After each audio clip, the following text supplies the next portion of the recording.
All right, I get it. It's Facebook, right? It's the platform where arguments kind of go to be witnessed by your aunt and uncle and all your relatives. But let me start here. This movie came out recently. You may have heard of it. It's called Supergirl. Wouldn't be surprised if you've never heard of it. It flopped. It flopped hard. I just kind of wanted to take a moment to talk about why it flopped, or at least my take on it. And I posted about this on Facebook, and I don't want to say I got attacked, but there was definitely a lot of strong opinions about this. Opinions about why things went the way that they did. When I came into the comment section and I tried to kind of explain how some of these workings happen in the world of movies, I feel like I probably wasn't getting my point across very well. So I'm going to make a video about it. Now everybody here has to listen to me whine and complain about this. So I'm sorry, but I'm also not sorry. Crypto and I at least had each other. So the thing about it is, it's the same arguments that I've heard about a lot of other movies. And usually there's like two main ones, and you see it repeated over and over again. It's the same two teams, the same two theories. And I actually think they're both wrong. And the actual answer is incredibly boring. It's so boring that nobody ever wants to say it, which is, I don't think the movie was very good. Before anybody gets too emotional about this, I want you to take a look at what actually happened. And these aren't my opinions. This isn't like some random thoughts that I had while I was sitting on the toilet. These is actually the numbers. Supergirl, Woman of Tomorrow. It released June 26th. It had a budget of about $170 million, and taken to marketing, that's probably another $120 million roughly. So we can go ahead and just cap that off at about, what, $300 million or so? Sound fair? About $300 million. The moment Warner Brothers lit that fuse, and a $300 million rocket, which is supposed to be like the tentpole blockbuster of the summer, actually went out, the studio was already projecting that this movie was probably going to make around $50 million on its opening weekend, which for the record is already pretty bad. So not even the studio itself really had a whole lot of faith that this thing was going to be successful. Sure enough, it came back and it made about $37 million. For context, that is a lower opening than Morbius. I don't know if you remember Morbius. You probably don't. I don't think anybody remembers Morbius. This movie's entire cultural legacy is being a punchline about flopping. So Supergirl basically looked at that bar, which was sitting on the floor, and was like, nah, I can tunnel underneath that. So at this point, Morbius could start actually posting memes saying, well, you know, we're better than Supergirl, and it would be right. So this is technically the worst DC opening that they've had since Aquaman 2, which is another movie that I do not remember for the life of me. I saw it. I did see it. I couldn't tell you anything about it. All right, so $300 million. And I'm not even sure where that money went. When I asked around to see if anybody else in any of my groups had seen it, most people just kind of shrugged, and a lot of them didn't even know that the movie had come out. So the money certainly wasn't for the stars. Millie Alcock, is that her name? Millie, whatever her name is. So she's the one that actually plays the lead role, and she reportedly got paid out about $400,000, and that was it. So I have no idea where the rest of this money went. It didn't go to the stars. Maybe it went to Lobo, to like Jason Momoa. I could see him being like, I'll do it, but you're going to pay me $100 million. And they'd be like, well, nothing else is going to save this movie, so sure. Currently, the projections for Supergirl say it's probably going to lose somewhere between $80 and $125 million. That is not what DC needs right now. Full disclosure, I'm actually filming this over the 4th of July weekend. Holiday weekends can sometimes pad the box office. Like every once in a while, a movie will sneak in and like make some of their money back because it's the holiday. I don't think that's going to happen with Supergirl. It might. And if it does, if it suddenly bounces back and this weekend becomes amazing, I will eat my words. I will come online and make a new video of just me groveling and apologizing to all the Supergirl fans out there that, oh my gosh, I can't believe it pulled it off and it's amazing. I was wrong, but I don't think I'm going to be wrong about this. Plus, it is now going up against Toy Story 5 and Minions and Monsters, so yeah, I'm not really sweating it. Time to get into the whodunit. Whose fault is this? How did this happen? Well, the internet has produced exactly 2 suspects, and I want to present both of them very fairly, because I have friends who started this, I hate to call it an argument, but we'll just, for the sake of this, I have 2 friends that basically started this argument, and going online, I can certainly see where these ideas come from because they're basically being screamed and retweeted and reshared all over the place. So theory number one is the movie was murdered by pre-hate.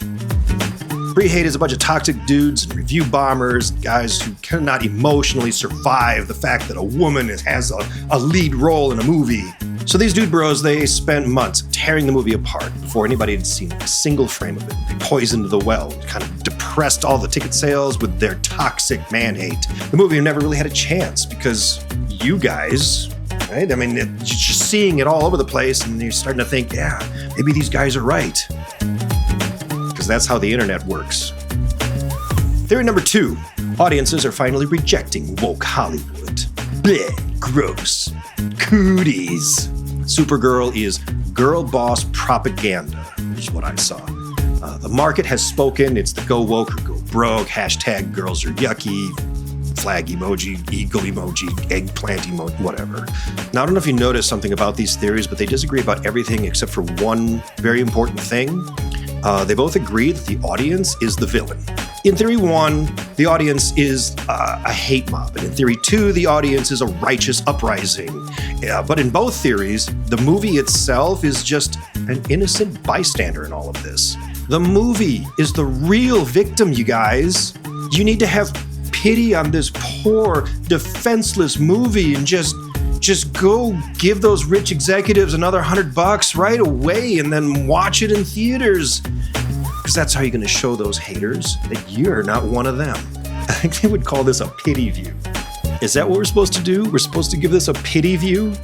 And I suddenly feel like I can relate now to all the women that I knew in like high school and college when I would try to do like the pity sex thing. It never worked. It's very unattractive. Nobody likes that. I am not going to give this movie a pity view. Anyway, both of those theories, by the way, they can actually be tested. So that's the beautiful thing about the world we live in today. There's real data. There's actual science behind all of this. So that's what I'm going to do. I'm going to tear these two arguments apart with real data and see if they actually hold up. So in order to test theory number one, which is that review bombing killed this movie, you need some kind of a measurement that the internet can't touch. And it turns out that one actually exists right now, and it's called CinemaScore. And it's been around since 1978, and it is gloriously, defiantly analog. I know you've probably seen CinemaScore, like people talk about it, or every once in a while it'll show up in somebody's review. But I need you to know how this thing actually works because it's really fascinating. So CinemaScore has 35 to 45 polling teams that are spread out across 25 cities in North America. So every Friday, for every movie that is opening on that day in at least 1,500 different screens, they go ahead and they pick 5 cities at random, 1 theater per city. They don't announce it, they don't talk about it, and the pollsters, the people who are actually doing it, they get to actually pick which theater that they want to go to. So there's no warning. They just show up and do this. The studios don't have a say in it. Nobody does. And everybody gets handed these like paper ballots. It's still done on paper, and they hand you a pen and they have you fill it out. They do this to everybody only one night, which is opening night, and they catch you on the way out of the theater after you've already seen it. And they'll ask you one simple question. How was your experience at the movie? And then you give it a grade. You give it a grade between A and F. A being it was amazing, and F obviously being an absolute total failure. The system actually predates the internet, and it intends to outlive it by doing it the same way that it's been doing it. And it is very dependable. And they'll end up collecting about 400 to 600 of these. They tally them up, and then boom, you've got yourself a CinemaScore. It really is that simple, and it is completely immune to review bombing. Now, typically when I say all of this, there's 2 objections that come up. You're probably already spamming the comments section. I'll beat you to it. 400 people? Well, that's nothing. Millions of people are going to see this movie. That is not how sampling works. It has never been how sampling works. If you randomly pull 400 people out of 100,000 or 400 people out of 10 million, your margin of error, it barely moves.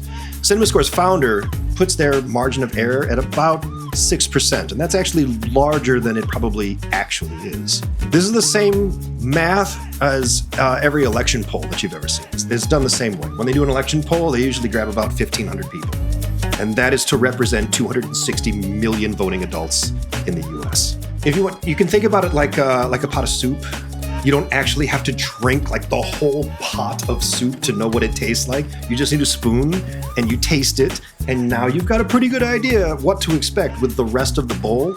It doesn't matter if the pot is this big or if it's the size of a swimming pool. You still just need like a couple bites with the same size spoon, and you got a pretty good idea.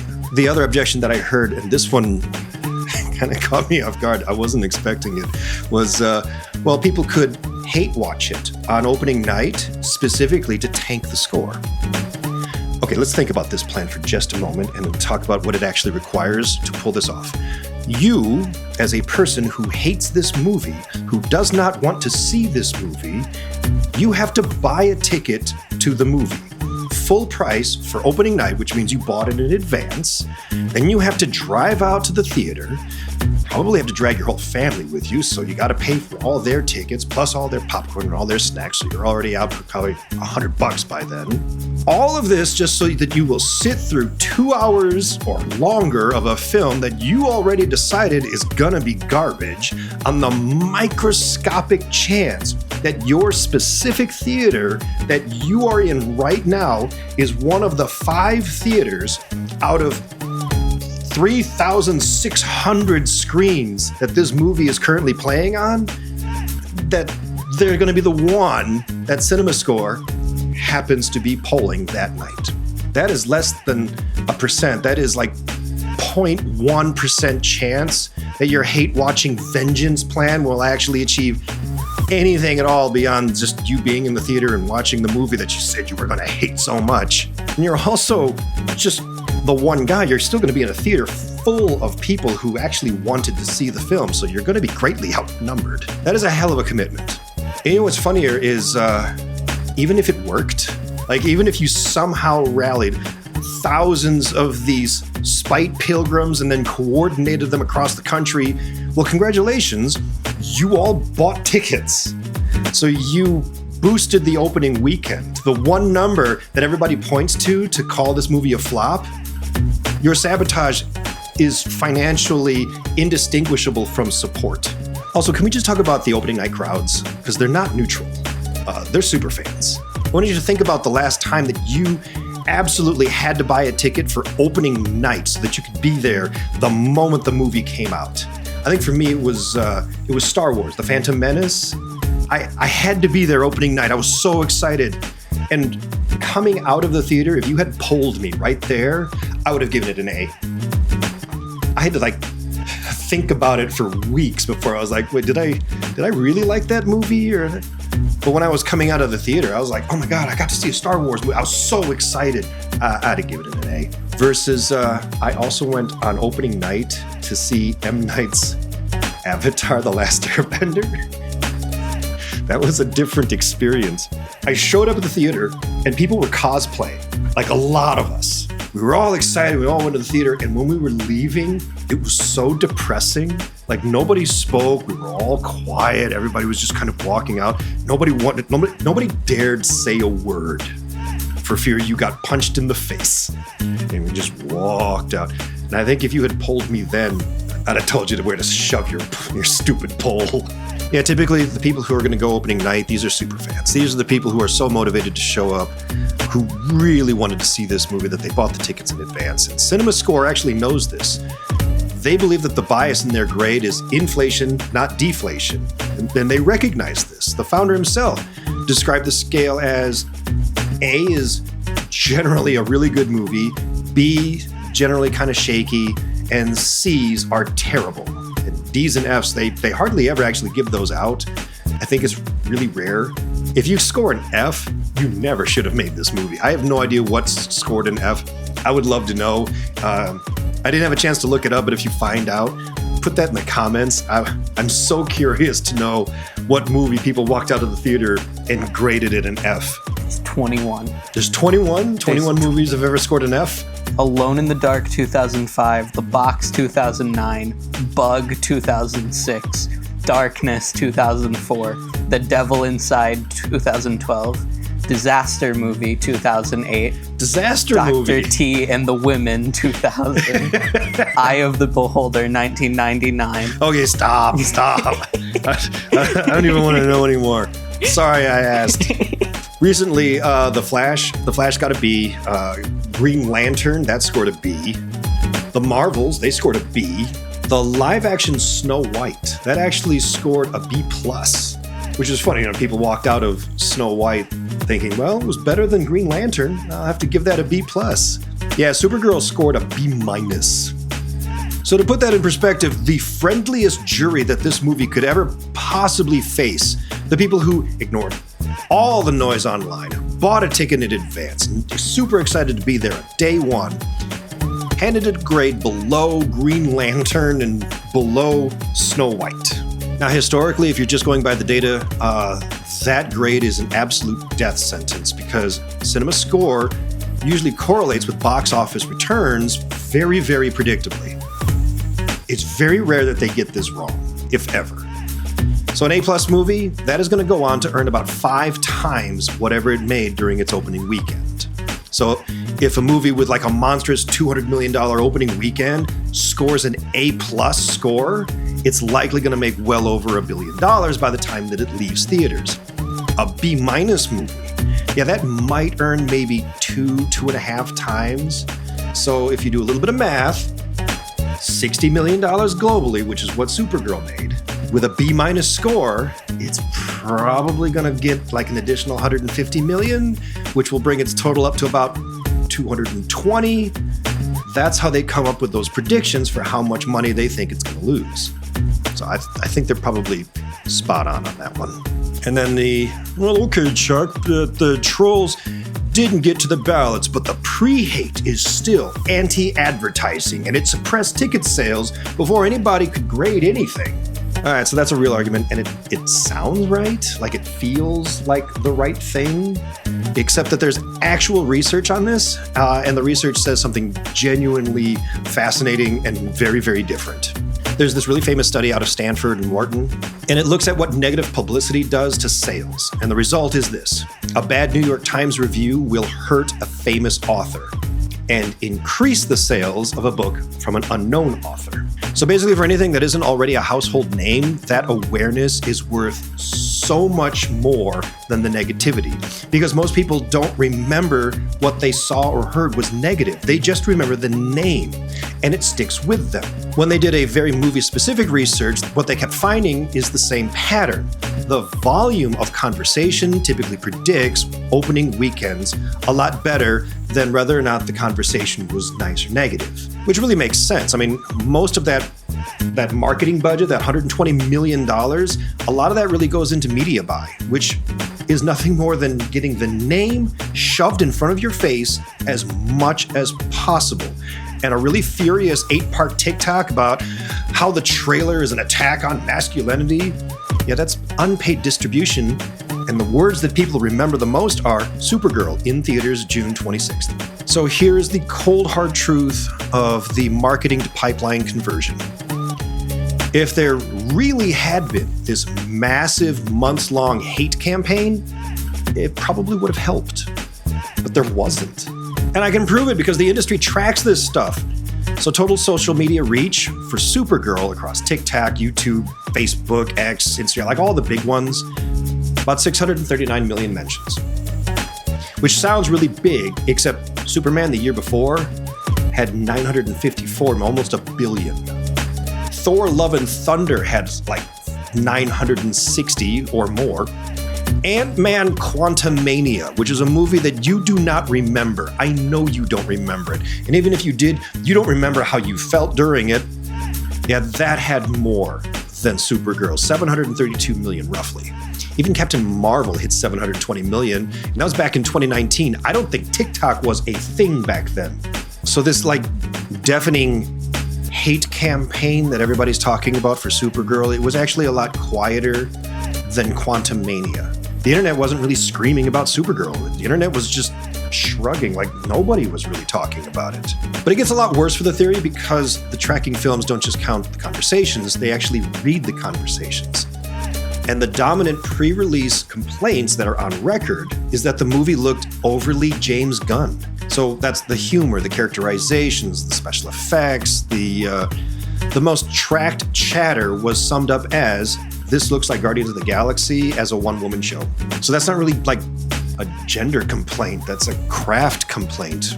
That's not to say there is an actual real toxicity out there. There absolutely is, right? There are those accounts that like went after Miley Alcock's physique for some reason, which is, these are people that genuinely need to be just tossed into a wood chipper. And these are people that are always going to exist at the margins of conversations about every woman on the internet regardless all the time.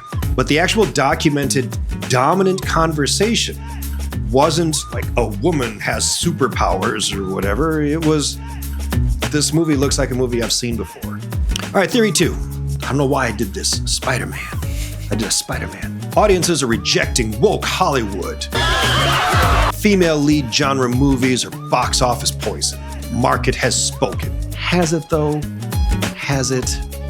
Because y'all keep spending an awful lot of money on stuff that you claim not to like very much, if that's the case. Let's go with, Star Wars The Force Awakens. That was led by a woman, and that made over $2 billion. Barbie, that had months of organized boycott campaigns calling it anti-man. That had a $162 million opening. It had an A CinemaScore, and it went on to make $1.4 billion.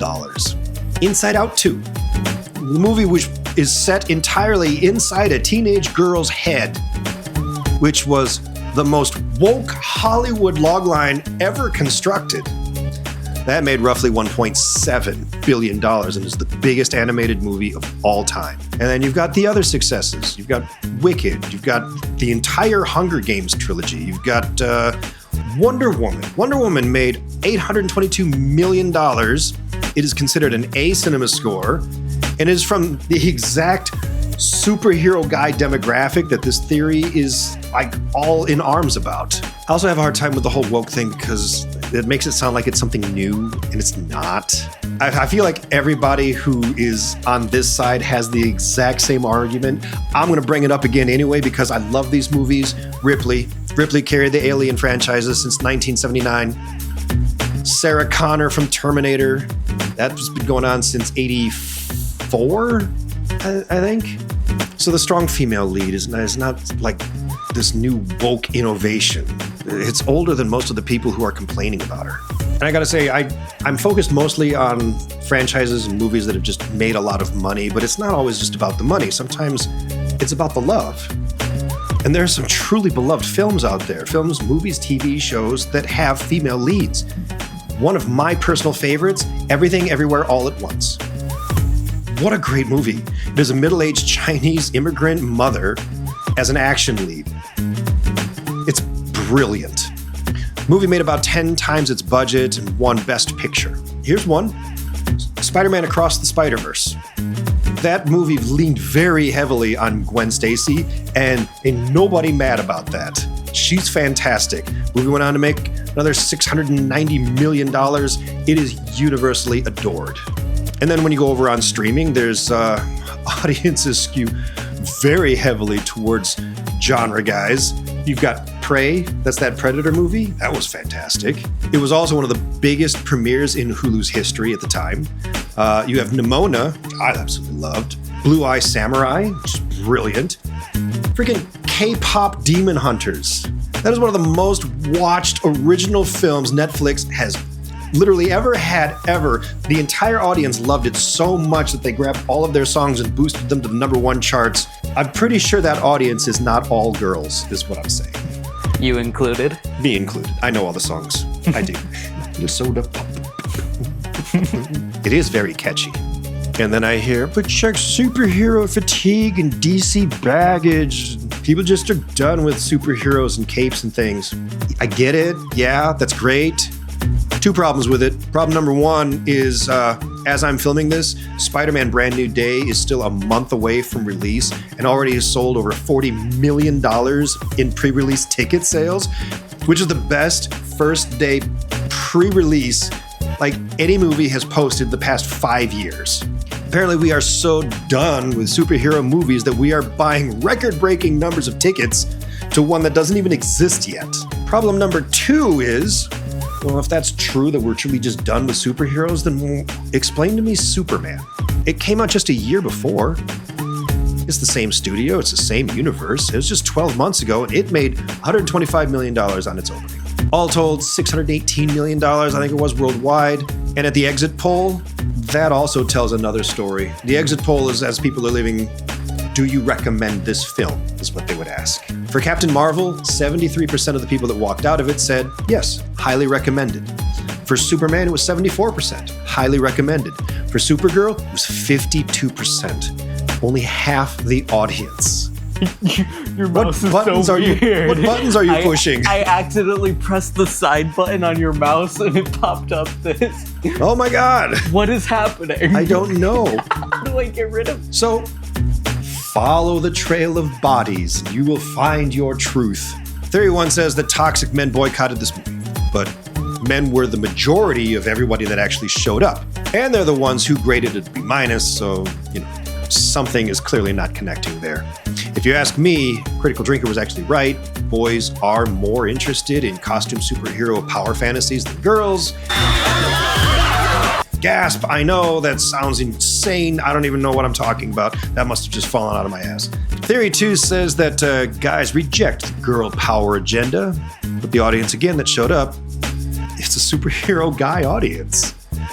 And the people who actually stayed home, yeah, that was the young women that this was apparently made for. And by the way, it's not like we were caught off guard and didn't know what the movie was about. It's not like guys showed up and they're like, oh my gosh, I can't believe a woman is here. We knew. It's in her name, Supergirl. It's like half her name. There's one really, really boring thing beneath all of this, and it is older than the internet, it is older than television, it is older than your angriest uncle, and that's word of mouth. Word of mouth has always decided which movies live or die. It has always been this way. The internet didn't invent it, didn't suddenly start happening. It has always been around. Pre-release noise has always been just people guessing. Post-release, word of mouth, that is actually people responding. And the moment Supergirl opened, the reports came in. B-. 52% will recommend it. What's crazy is we actually saw this exact same thing happen not too long ago. Snow White. God, I can't believe that was just last year. Was it just last year? It feels like it was years ago. Snow White, whenever that came out, it had months of controversy, both sides stomping their feet, proclaiming that this side was the right side, talking about everything except what the movie itself was actually about. And when the movie actually came out, studio cast, internet trolls, they all refused to accept one very simple truth, which is the movie didn't really resonate with the audience. It just wasn't very good. That movie dropped 66% in weekend 2, which is a pretty nasty, massive drop. And I know the movie wasn't very good, doesn't help you win a lot of arguments, but why are we even having the argument in the first place? You're gonna love this because you don't even know this. And this is my full disclosure, because the one question that'll come back and hit me the hardest is, have you even seen the movie? I did. I watched it. I put it off because nothing about this movie appealed to me, especially after the trailers. Everything just looked so flat and boring. It just didn't look like a movie that I was going to enjoy. But after the Facebook war, I felt like journalistically obligated, like I had to watch this. So it was Thursday evening. No one was around. You were, I think, playing D&D or something upstairs, and I was like, what the heck? I'll go watch this stupid movie. So I watched it. Total attendance 3. Me, 2 other guys. This is a very empty place. They laughed at all the wrong moments, which I think actually helped the whole experience. There's a scene where Lobo shows up. He actually shows up and there's a pause where I think you're expected to applaud or something, which, there's only 3 of us there and one guy yells out, "Get a job!" Already in my head. I laughed pretty hard, so that became my favorite moment in the whole movie. Everything from here on in, by the way, because everything before this, I'd done a lot of research and a lot of data to see what the numbers actually meant. But from here on in, this is just me. This is just my garbage take on this. So first, and I mean this sincerely, Miley Alcock, she is very charming. I actually really like her. Like, genuinely. She's an absolute gem. It's Millie. It's Millie? Is it Millie Alcock? I'm pretty sure. All right. It's probably Millie. I apologize, Millie.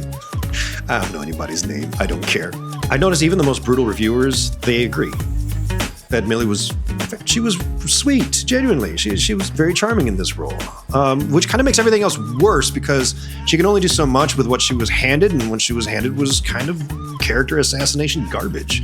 She was handed a character that had no arc, no growth, no change. There's no journey that happens for her anywhere in this film. Kara spends the movie telling this child character that killing is very wrong, and then by the end of the movie she ends up killing the bad guy anyway, which is really confusing. I don't know what message they're trying to send. I don't know anything about this character, and I've been watching her on screen for over 2 hours, and I couldn't tell you anything remotely interesting about this character beyond she's like Superman. But I think the worst is the villain. What an awful villain.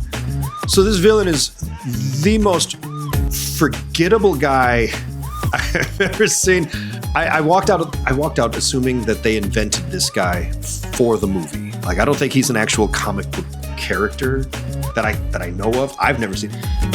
I grew up on all of the cartoons, so I watched all of the Superman cartoons from since the 80s. I've been watching the Superman cartoon. I remember Supergirl. I watched several of her cartoons, including some of the recent ones. Never heard of this guy. No idea what the hell this guy is. I think his name was Carl. Colonel? Kermit the Frog. Kermit the... I honestly don't remember. It was Kern something. Kerm. Is that right? Kerm? I don't give a shit. He's one of those, I'm a bad guy just because I do really bad things, because I'm a bad guy. I do bad things. Ooh. So, super shallow, and he does things that just make absolutely no sense. He's utterly forgettable. You saw him in the trailer, right? In the trailer, he has like a dart gun and he shoots the dog. So that happens in the movie. He steals her ship and shoots the dog with a poison dart. Why a poison dart after he's vaporized other people? Like, literally vaporized other people. But the dog, you get the dart of death. Does it kill you? Yes. But not right now. It'll kill you in 3 or 4 days. Okay, I have the antidote. Why? I keep it on me at all times. The Brickens carry the antidote on their person. Is this in case you shoot yourself and then you have to give yourself, or in case you shoot a buddy and you're like, I didn't mean to do that. I better give you the antidote. Because even though I'm a bad guy, sometimes I'm okay. I honestly think like a more memorable villain was Mickey Rourke from Iron Man 2. Like, that's a better villain than this guy. The plot runs on pure convenience alone. It's told in that style of and then, and then, and then.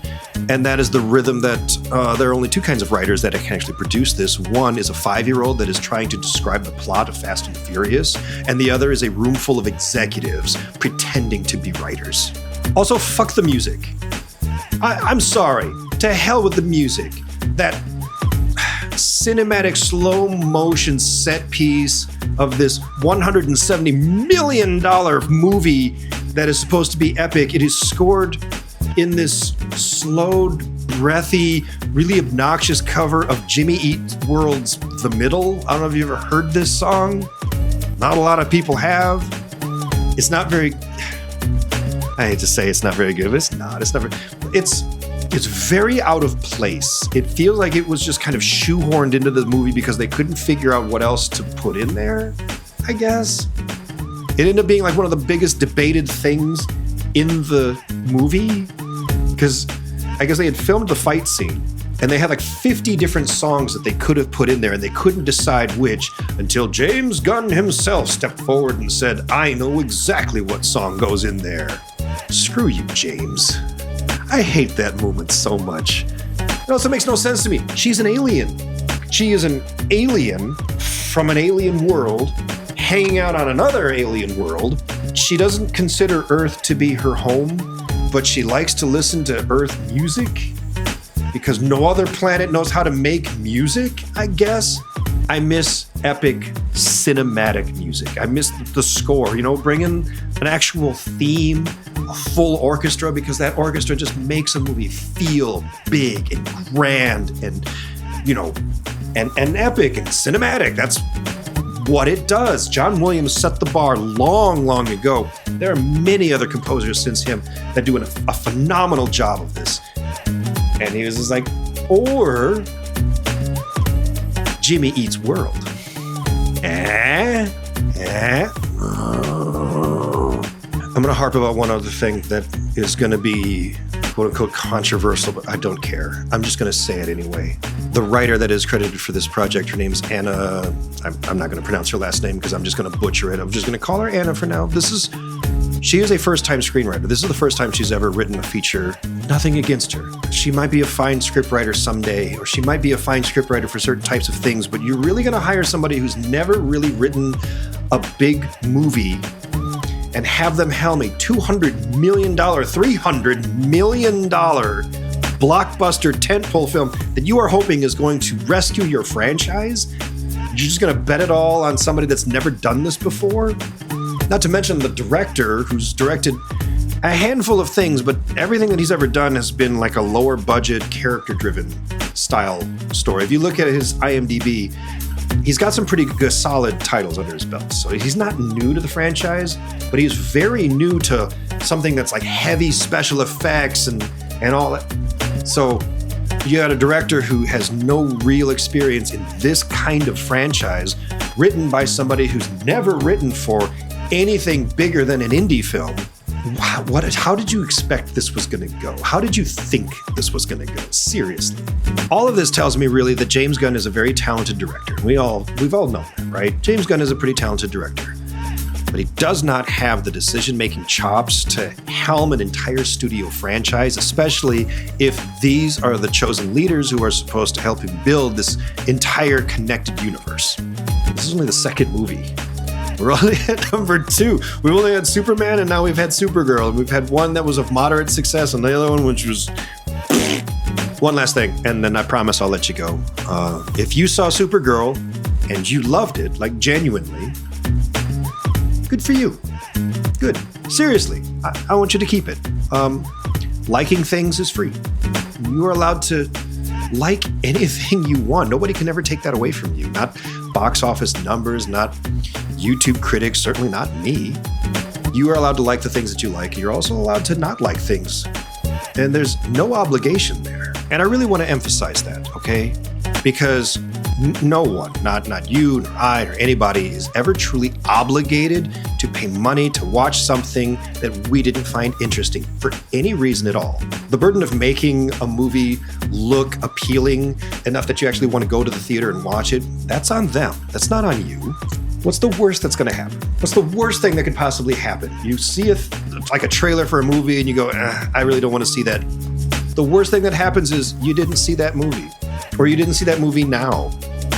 You might see it later, or maybe somebody else you know will go see it and they'll be like, oh, actually, you should see that movie. It was actually really good. Oh, okay, I'll go try it out now. I've done that many a times. It's not that big a deal. So if you want me to go rushing out to the theater while it's there to support a film, that burden is squarely, solely on the studio, the directors. It's on them to provide something that we want to see so badly that we're willing to depart with our money and race to the theater to watch it. Like Spider-Man. I am genuinely super excited for that Spider-Man movie. All right. That's all I got, really. I'm going to catch you in the next one. Later. It's been thundering this whole time. We're not going to that barbecue. No, I don't think we're going to go to a barbecue. It might be indoors, but we still got to go outdoors to get to the indoors, and I don't want to go there. Right. So...